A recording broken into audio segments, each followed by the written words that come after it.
Westuhal min Freyond, and welcome to yet another video. So, I've been wondering what we know about the upcoming The Lord of the Rings on Prime so far. You know, the TV adaptation of Tolkien's lore that is the center of attention of every single Tolkien and The Lord of the Rings fan. And I found quite a nice summarization of what we know.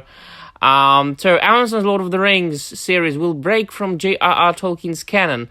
Well, really, that is to be expected, of course. This is just a summarization of how it all started. That in 2017, Amazon Original splashed into news when it purchased the global rights to a television adaptation of The Lord of the Rings, yada yada, for $250 million.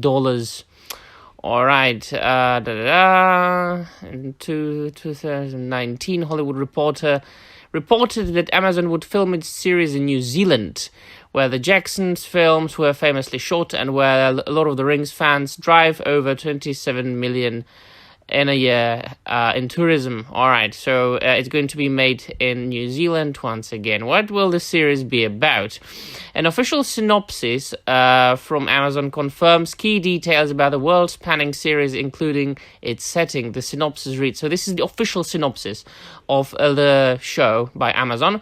This epic drama is set thousands of years before the events of J.R.R. Tolkien's The Hobbit and The Lord of the Rings. So why is it called The Lord of the Rings? Well, to attract more fans, I suppose, and will take viewers back to an era in which great powers were forged, kingdoms rose to glory and fell to ruin, unlikely heroes were tested, hope hung by the finest of threads, and the greatest villain that ever flowed from Tolkien's pen threatened to cover all the world in darkness. Well, that could be discussed, right? Is the greatest villain Sauron, or is the greatest villain Morgoth? And if it really can't be Morgoth, can it? Because if it's going to be set in the second age of Middle-earth, Morgoth is long gone, right? Locked beyond the spheres of the world. Well, never mind. Beginning in a time of relative peace, the series follows an ensemble cast of characters both familiar and new as they confront the long-feared emergence of evil to Middle-earth. So that must be Sauron. From the darkest depths of the misty mountains to the majestic forests of the elf capital of Lindon to the breathtaking island kingdom of Númenor to the furthest reaches of the map, these kingdoms and characters will carve out legacies that live on long after they are gone. I have to give them the fact that it's nicely vague, so it doesn't really say anything. So when Amazon released a map of Middle-earth as a teaser about the series last summer, captioned "Welcome to the Second Age," it revealed a pivotal plot clue. All right, and now they are describing the fact that Tolkien's world or its history is divided into 4 ages, yada yada. They are describing the history of Middle-earth a little bit. We don't need to read that. We know that, don't we? Now we got the first picture, right?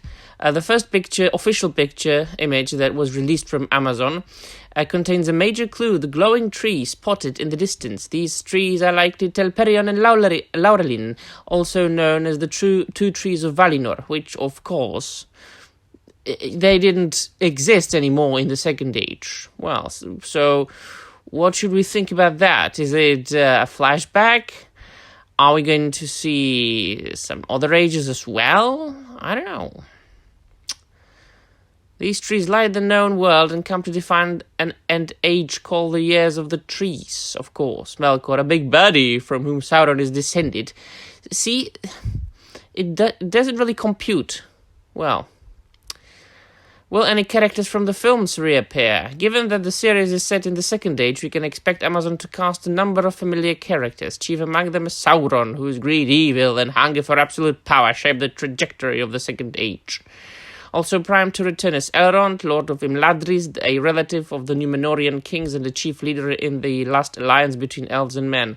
Oh, Esquire has some facts correct. I'm surprised. Amazon has also confirmed the return of Galadriel. Oh, have they? Elrond's sister-in-law, who possessed a ring of power and had great knowledge about the nefarious dealings of Sauron.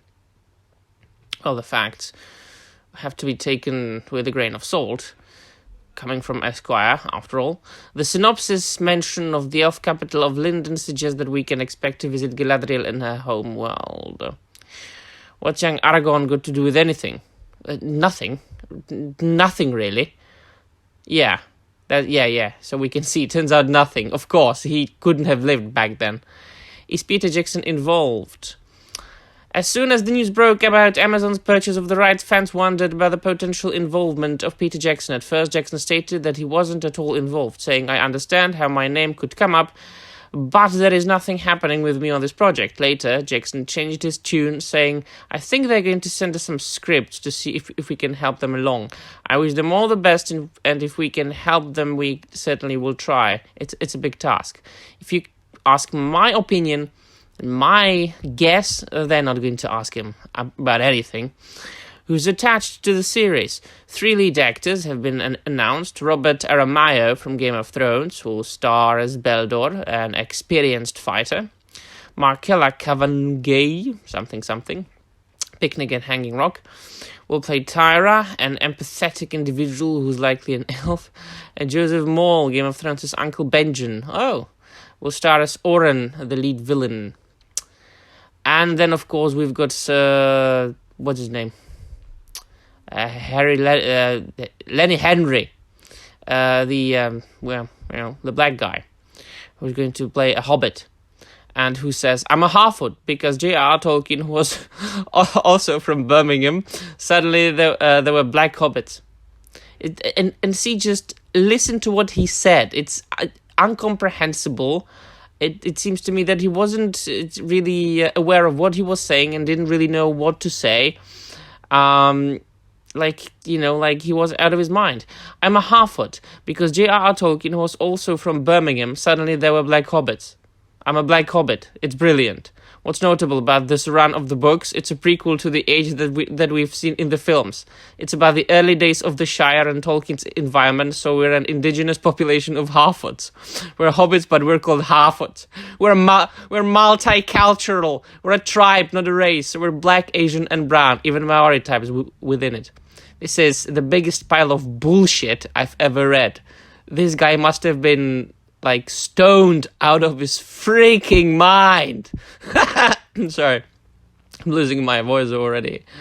Then there are some other actors that are going to be involved. This is from Peter Jackson's film, so I don't know. It's not probably going to be used there. I mean, how many seasons? Who cares? When will it air? The series will debut on a date that means something to Lord of the Rings superfans. September 22nd, 2022, also known as Bilbo Baggins' birthday. Oh, so that's another way to shit on Tolkien. Just release it on Bilbo Baggins' birthday. Get ready to celebrate Hobbit style with a flagon of ale and a mysterious disappearance. Yes, I shall celebrate with a flagon of ale, and then my freaking life will disappear because I will kill myself watching it. In the meantime, watch this space for updates as we continue to learn more. What do you take of this, my friend? What do you think about it? I think it's going to be a disaster, obviously.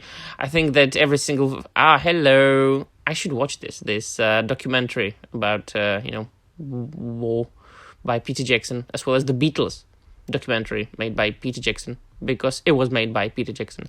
Have you seen his pre-Lord of the Rings films, the horror flicks? They are awesome. He's an awesome director. But this is going to be disastrous, and this is my prediction. We shall see on September the 22nd, 2022. The atrocity, the calamity is approaching. All right, let me know in the comments down below what you think, and that will be all. Thank you very much for watching, and Marie.